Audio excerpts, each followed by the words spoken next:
On Thursday, July 10th, 2025, we have a full moon in Sagittarius in the Purva-Ashada Nakshatra. So, the full moon, as always, is a time of completion, celebration, a fulfillment. It brings things to the surface that need to be seen and acknowledged.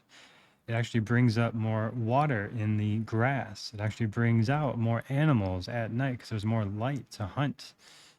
So we see this happening in the sign of Sagittarius, which can be adventurous and leading us into new growth.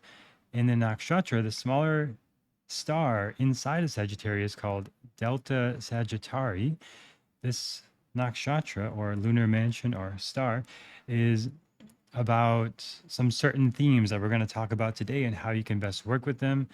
And if you want to know how to work with everything in your chart, you can get your free birth chart at quietmindastrology.com and you can schedule a reading there. And the links are below as well if you want some clarity on how to work with all these things for yourself. And the first thing to talk about is what a full moon is. So again, it's a culmination, completion. It's a good day for doing some sort of celebratory practice.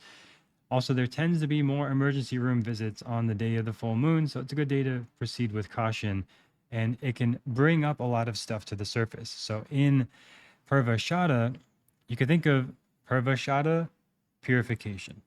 Now, there are two other Purvas, Purva Bhadrapada and Purva Falguni.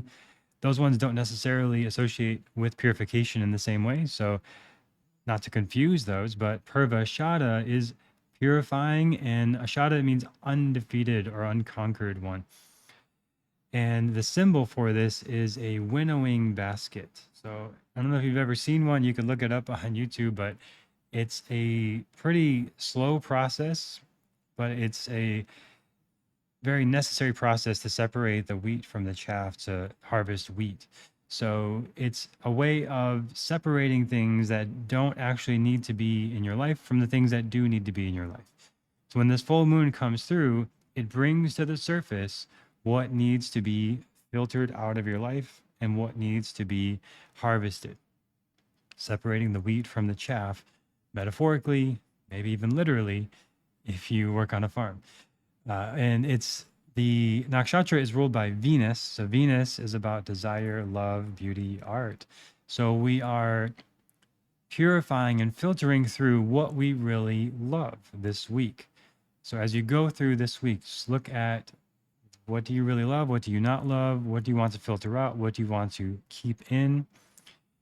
And there can be very literal ways to do this, like the 80-20 principle, which has been shown through all sorts of fields, like in so many contexts. So like 20% of the work you do will make 80% of your income. And they're probably spending a lot of time doing things that aren't so important that you could filter down. And this can keep sort of compounding over time as you do these sort of things. Maybe 20% of the time you spend on your devices or phones or in your hobbies or your free time produces 80% of your happiness and fulfillment of your free time, your hobbies. So maybe you really love like playing an instrument or doing an activity, but you're only spending like 20% of your time doing that. So this is a good time this week to filter through those things and really assess as you go through the week what things are bringing you the sense of fulfillment and what things are not. The powerful thing about this nakshatra is it's very determined, very able to persevere and work through things. So if there's something like a truth that needs to be spoken, this is a good week to address those truths or get to the truth of the matter.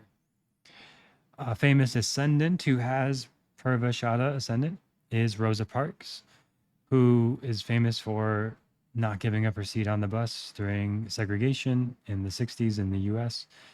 And it's basically like seeing the injustice in a situation, seeing like this doesn't really make sense, this isn't really fair, and doing something about it. And everything I've seen and what she says, it was a peaceful situation. She just said, no, I'm not going to move. And they called the cops and they brought her to jail. And there was no violence or anger or frustration. It was just this truth of the matter of this is not just, this is not right. and had a huge snowball effect to the civil rights movement in the US. So these little choices are very conscious for people who have Purvashadha in their chart, like a moon or ascendant. But for all of us now, as we go through this week, it is something that is present and to be conscious of, and it's more easy to spot these things. Another example, two people who've been very inspirational to me are James Hetfield and Trent Reznor, the frontmen of Metallica and Nine Inch Nails, heavy metal bands. So there is an element of force, or ugra in the Sanskrit, force in this nakshatra. There are actually some pretty influential Purvashadha people who have this as well, have been very forceful and use it as dictators, as rulers. But those are two examples of people using the force of this energy in a forceful way in music and art, which is the Venus side of this. So this is a great week for musical expression, listening to music, listening to more energetic or even aggressive music. Like if you're into metal or heavy music or intense music, this can be fun and energizing, especially if you like to go work out or move a lot of energy. This is a great thing for that. And those two actually, Reznor has a song called Burn, and Hetfield has a song called Fuel, all about fuel and fire. So there's a purifying energy. Metallica also has a song called Purify. So there's a purification energy here, a burning energy. This is actually a good week for doing some sort of physical ritual burning. Like maybe you want to write down the things that you're filtering out of your life that you're ready to let go of, write it all down, rip it up, and burn it.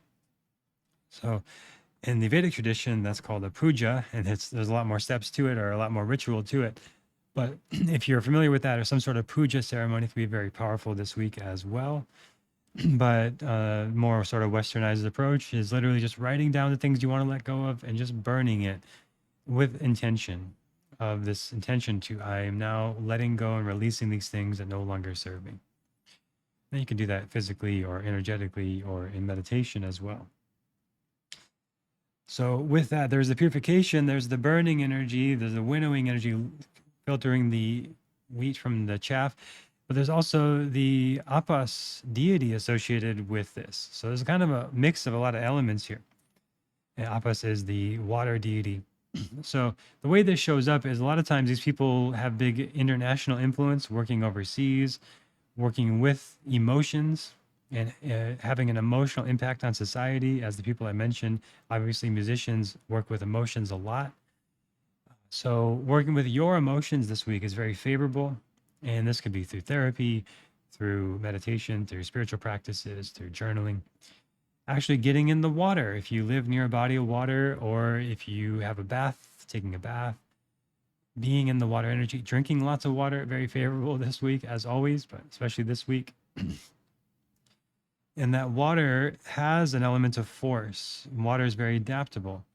Water can deteriorate and wear down rock. So the softest thing can wear out and transform the hardest thing in elements. So water can be a strong force of nature. I actually had a hurricane pass by where I live a couple weeks ago, and it destroyed a bunch of structures that didn't have a strong foundation. So that's an element of this kind of energy like Purvashadha, is it destroys the structures that don't have a strong foundation, like water can do. Obviously, fire can do that too, the purification element and the burning element. But think of the water side of like expressing your emotions to purify, to get to the truth, to express what needs to be expressed this week, and filter out what needs to be filtered out so you can get to the truth of the matter. Another ascendant who has this is the singer Lord, who has a new album coming out, and controversial album cover, which is very Venusian. And these people tend to move towards controversy, but in a sort of creative way or sort of non-direct way. So the force comes out in an interesting way. Sometimes it is very direct, but generally it's more creative and sort of interesting approach to how to have an influence on society or make a statement or influence change. Again, Rosa Parks is a great example of just simply not getting up, a sort of peaceful protest and having a huge snowball effect. So this week, Maybe you need to quit your job. That's sort of the modern version of this. I don't recommend that. I think it's sort of passive aggressive. I think you should be just focusing on doing what you love and move towards that as best you can.